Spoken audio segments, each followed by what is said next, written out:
That week, Minh grew paler and more haggard by the day. Each night the noises from the abandoned house grew louder. Sometimes the scrape of furniture being dragged across the floor, sometimes the heavy, dragging footsteps descending from above. The more Minh tried to ignore it, the more he felt something inching closer, step by step. One afternoon, Tuan, his best friend from class, dropped by. The moment he saw Minh's gaunt appearance, he burst out laughing.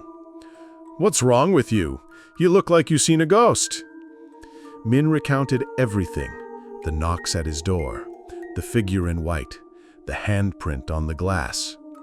Tuan listened silently, but his eyes lit up, not with fear, but with excitement. "That's awesome! Tonight, let's go check that house out. Who knows what we might find?" "Are you insane?" Minh's face drained of color. "I told you, it's not a joke. It's dangerous." "Dangerous, my ass. Dead people don't come back to life. You're just spooked.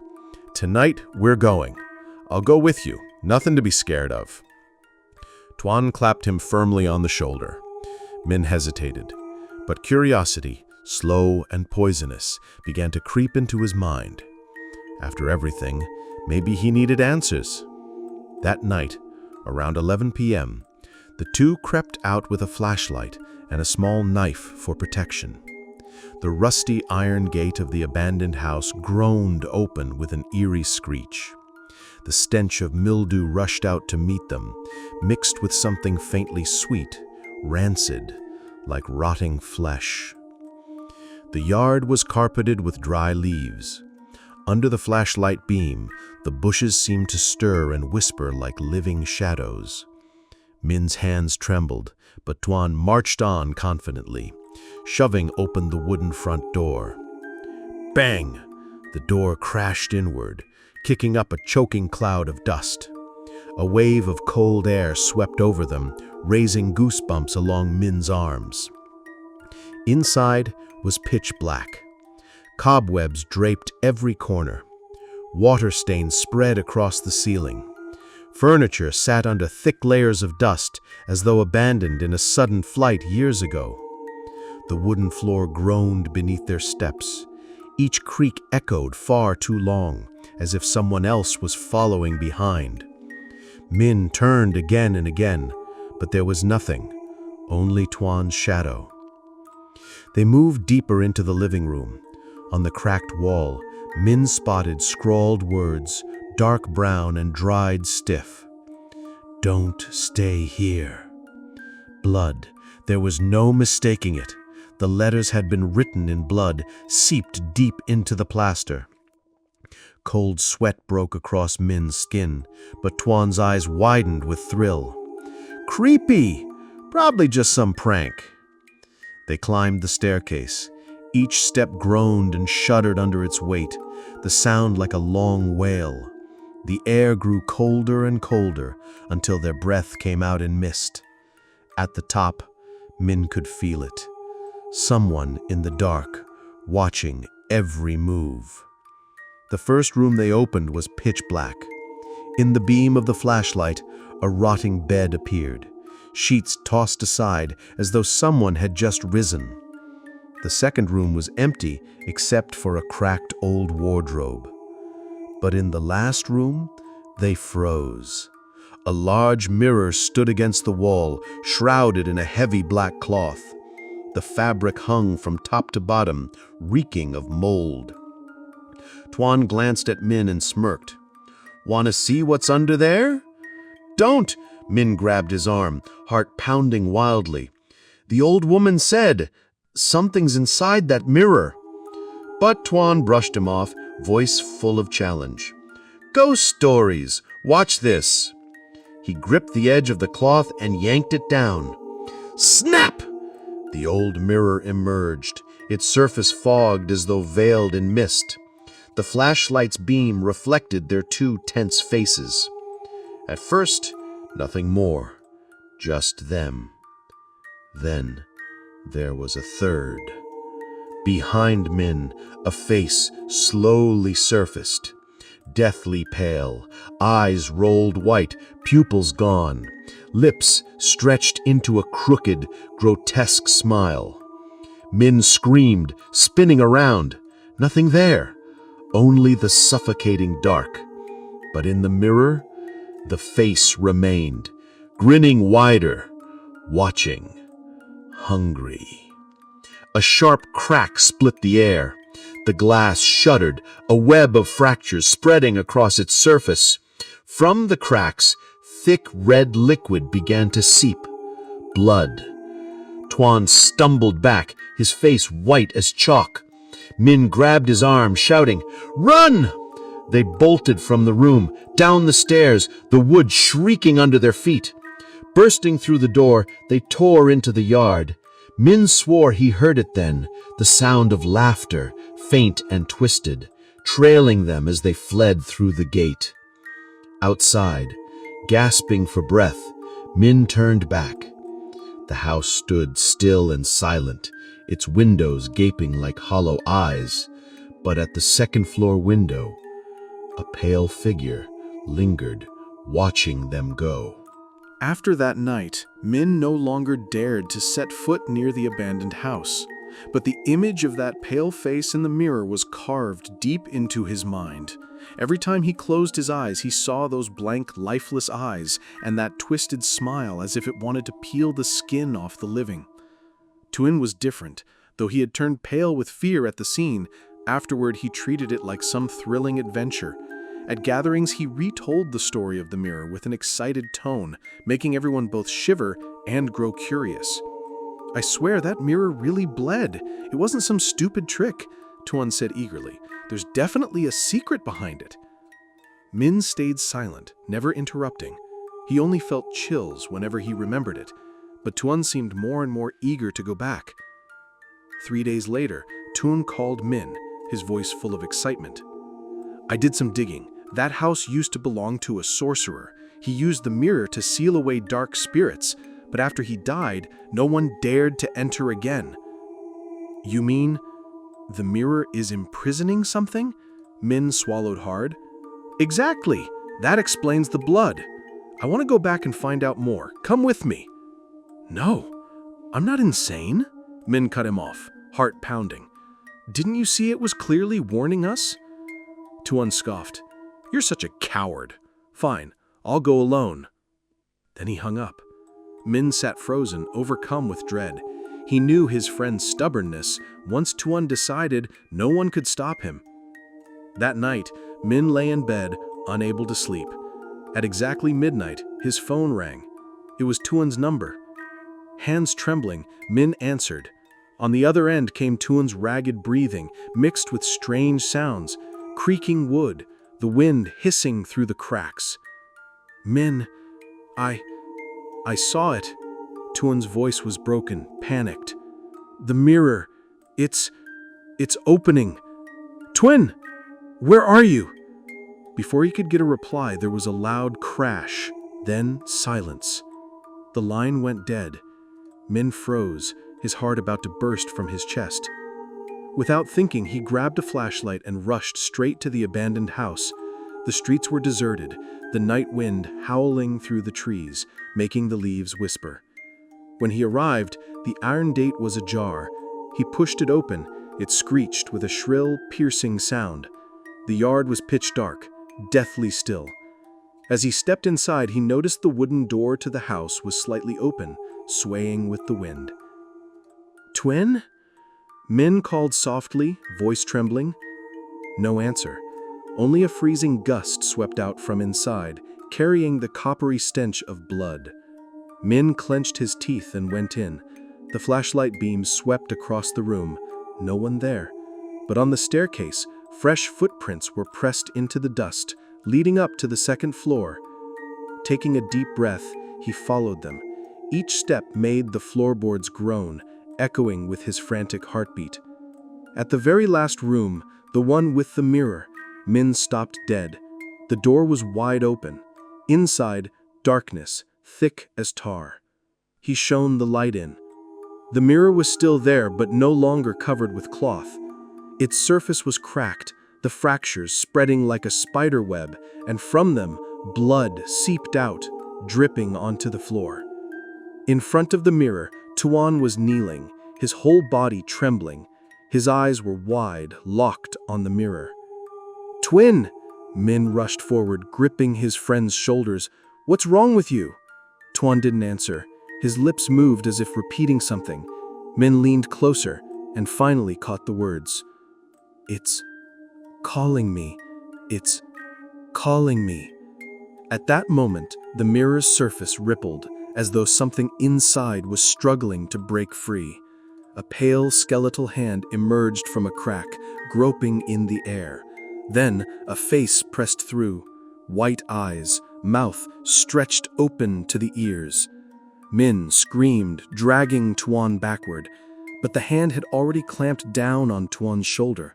His body went rigid, and slowly he turned his head towards Minh. The smile spreading across his face was twisted, identical to the thing in the mirror. "Minh, come join us." Tuan's voice was hoarse, but it wasn't his voice anymore. Ming's legs gave out, his body trembling with sheer terror. The thing standing before him, the figure that once was Tuan, was no longer Tuan. Its eyes, blank and ghostly white, held no trace of familiarity. The voice rasping from his friend's throat was hoarse, layered, like many voices speaking at once. "Minh, come with us." At that moment, the entire room seemed to shrink in on itself. The narrow space reeked of mold and metallic blood, making Ming's head spin. The mirror loomed there, split wide open like a gaping mouth ready to devour everything. The blood-smeared hand of that entity, or of Tuan, remained pressed against the frame, bridging the real world and whatever nightmare lurked within. Minh could no longer think. Instinct, pure panic drove him. He lunged forward, grabbing Tuan's shoulders, trying to wrench him free, to tear that monstrous look from his friend's face. As he pulled, the shattered glass shivered in response, groaning with an eerie screech. Tuan turned his head, the crooked smile fixed on his lips, but his movements no longer had the rhythm of the living. His head tilted unnaturally, neck rigid, mouth muttering a meaningless chant. "No! Wake up! Tuan!" Minh screamed, his voice strangled in the suffocating room. Then Tuan reached out a hand toward him, but the touch wasn't simple. It pierced into Ming's chest, straight to his heart. A wave of icy cold spread through him, seeping past his clothes and sinking into his flesh. Minh felt his mind wheel, as though invisible fingers were squeezing tight. Each breath was a struggle, as if a stone pressed against his chest. In desperation, his hand closed around the small knife he had brought with him. He slashed wildly at the mirror, at the spreading cracks. The blade struck glass and wood, ringing out sharp and violent. Shards fell like deadly rain. From the deepest fissure, a thick black sludge oozed out, a foul mix of blood and rot. The figure in the mirror recoiled, then jerked violently as if agitated. In the chaos, the room itself felt alive, hungry. An unseen force pulled Minh closer to the mirror, dragging him inch by inch. He struggled, thrashing with every ounce of strength, but invisible hands clung to his legs like ropes, twisting through his insides. Flashes assaulted his vision, an endless abyss, brittle laughter, countless faces flickering by like shattered reflections. Then, something struck the back of his head. A brutal blow, like a hammer or the hand of a demon. His skull rang, vision blurred, and all consciousness slipped away. The last sound he heard before the darkness consumed him was a drawn-out moan, half human, half wind, the mirror itself laughing. When he awoke, he was no longer in that room. His head pounded, dried blood stuck in his hair, his clothes torn. Echoes occurred, hurried footsteps, frantic cries calling his name. Bright ambulance lights pierced his eyes. The sharp scent of antiseptic mixed with damp earth filled the air. A woman clutched his hand, sobbing. It was his mother, face streaked with tears. Doctors and nurses bustled around him. "Oh my God, you're awake. Why on earth were you lying unconscious outside that cursed house in the middle of the night?" Minh blinked in confusion. "Where's Tuan? Where's my friend Tuan?"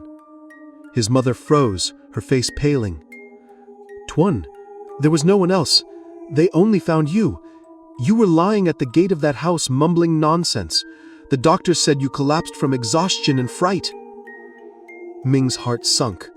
The image of the shattered mirror, the pale hand, and Tuan's twisted face flooded back. He knew it wasn't a dream. But why had no one else seen him? The next day, Ming hurried to Tuan's home. The gate was locked tight, no answer from inside. Neighbors said they hadn't seen the family for days. Tuan's phone was dead. A week later, Tuan's body was found drifting in the canal near the village. Strangely, the corpse showed no signs of decay, as though he had died only hours earlier, though he had been missing for a week. His eyes were wide open, and his mouth fixed in the same grotesque grin Ming had seen in the mirror. Rumors spread like wildfire. Some said Tuan had been led away by spirits. Others swore they had seen him wandering near the abandoned house at night. Ming felt like he was losing his mind. He knew his friend's death was tied to the mirror, but no one believed him.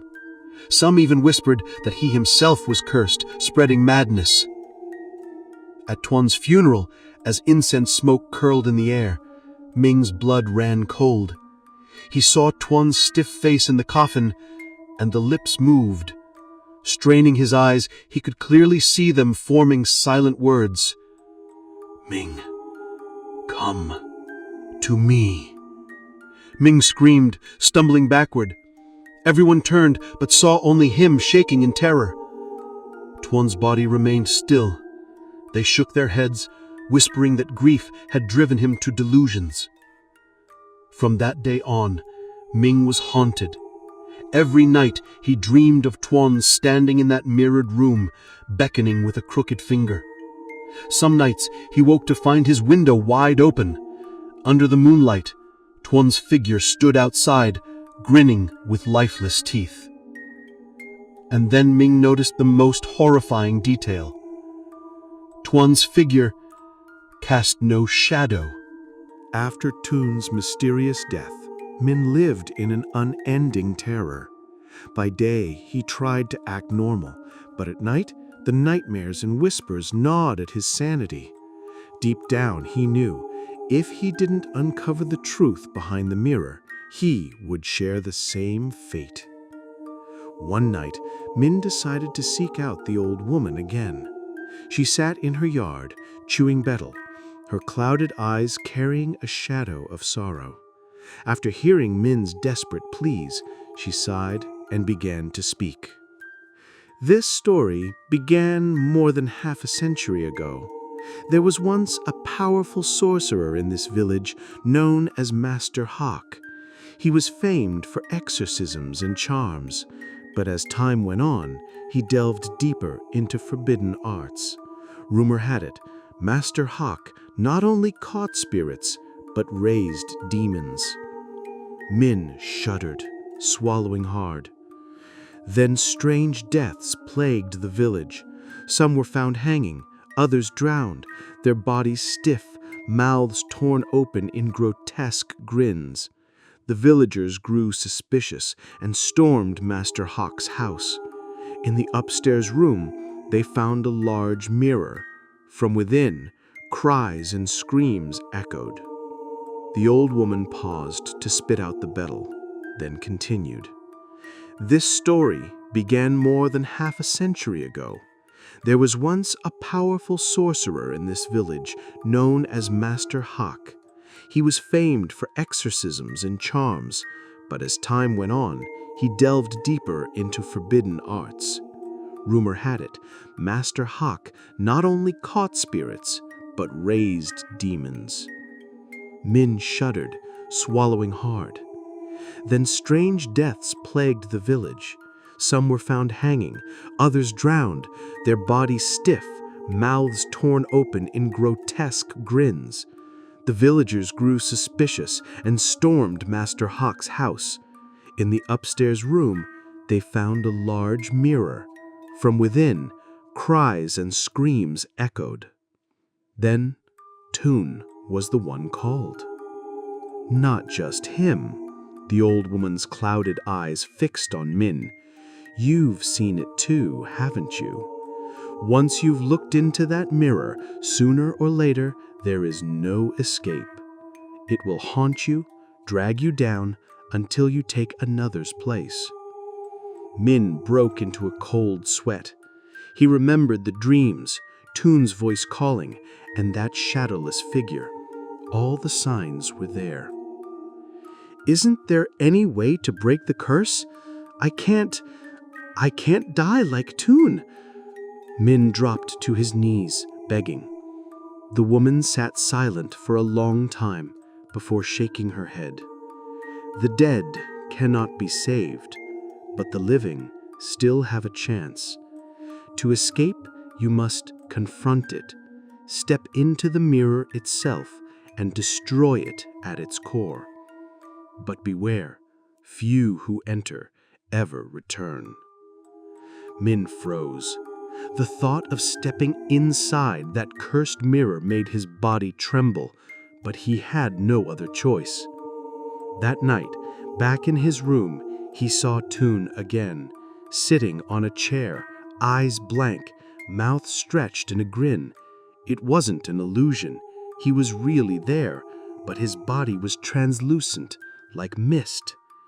Minh, Toon's voice whispered, you must go in. I'm waiting. Minh shook with fear, but the terror soon hardened into resolve. He couldn't sit and wait for death. He slipped a small knife into his pocket, along with the talisman the old woman had given him. At midnight, Minh returned to the abandoned house. It was silent as ever, but this time he didn't stop at the gate. He crossed the yard, climbed the stairs, and reached the final room.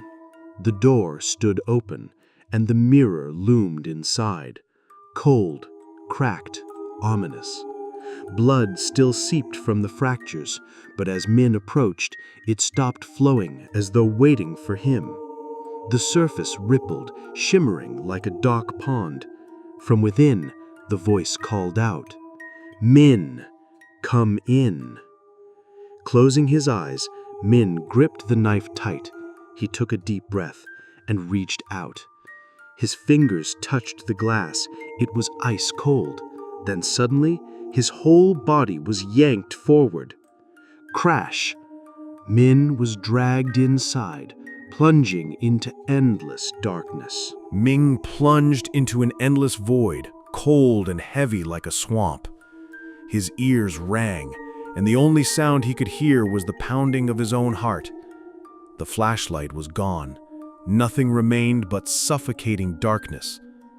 He forced his eyes open.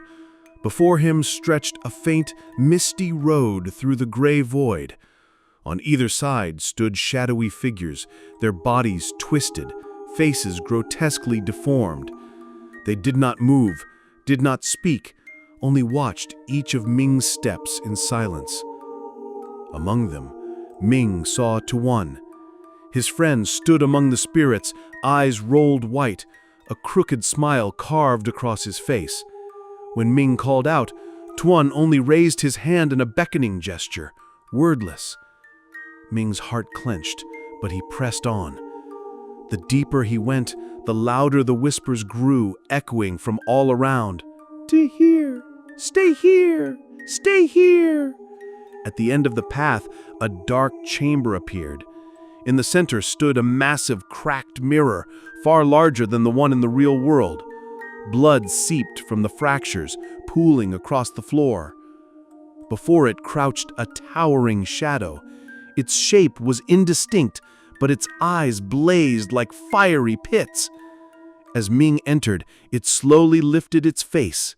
It was human, yet the skin was torn, the mouth stretched grotesquely to the ears, filled with rows of jagged teeth. You have finally come. Its voice thundered, a chorus of countless growls. The one who opens the mirror must take the place. Minh clutched the knife and talisman, trembling but unyielding. "Give me Tuan back to me!" he shouted. The demon laughed, a bone-chilling sound that shook the chamber. "He belongs to me, just like all the others before, and like you." It lunged forward, massive clawed fingers reaching for Minh. He rolled aside, driving the knife into its arm. The beast roared, spraying black blood that reeked of rot. The talisman in Ming's hand grew hot, radiating golden light. He remembered the old woman's words. Inside, only the chant can restrain it. Heart racing, Minh stumbled through the incantation she had taught him. At first, his voice faltered, but soon it grew stronger, echoing with conviction. The talisman blazed brighter, driving back the darkness. The spirits on either side shrieked, dissolving into nothing. The demon howled, charging at Minh. But every time it touched the light, its flesh sizzled and burned. "No!" it roared, thrashing violently. In the chaos, Minh saw Tun, bound within the mirror, eyes filled with pleading. Summoning all his strength, he rushed forward and pressed the talisman against the cracked surface. Boom! A blinding light exploded outward. The demon's scream tore through the void, before fading into silence. The entire realm shuddered violently as the mirror shattered into countless shards. Minh felt his body being pulled backward, sucked out of the collapsing darkness. He jolted awake to find himself on the floor of the second-story room in the abandoned house. Dawn light seeped through the window. The mirror was gone. Only a charred wooden frame remained. The house was silent. No whispers, no shadows. But Tun was nowhere to be seen.